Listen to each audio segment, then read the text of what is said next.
भारतीय अंतराळ संशोधन संस्थेन मोठी कामगिरी केल्या। इस्रोन reusable launch vehicle autonomous landing mission यशस्वीपणान लॉन्च केले। या मोहिमेन RLV-LEX रॉकेटाच्या सेल्फ लँडिंगाची चाचणी घेतली। उपगिरो अंतराळात सोडल्या उपरांत हे रॉकेट हवाय पट्टेचेर लँडिंग करतले। या रॉकेटाच्या मजतीन उपगिरो प्रक्षेपण मोहीम उण्यांत उण्या खर्चान करप शक्य जातले। DRDO आणि भारतीय हवाई दळाच्या मजतीन ही मोहीम पुराय केली।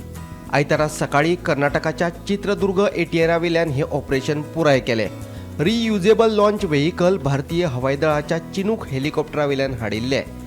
सकाळी सुमार 7 वरांचेर उड्डाण केल्या उपरांत ह्या व्हेकलान 7:45 सुमार ATR एअर स्ट्रिपाचेर यशस्वीपणान लँडिंग केले।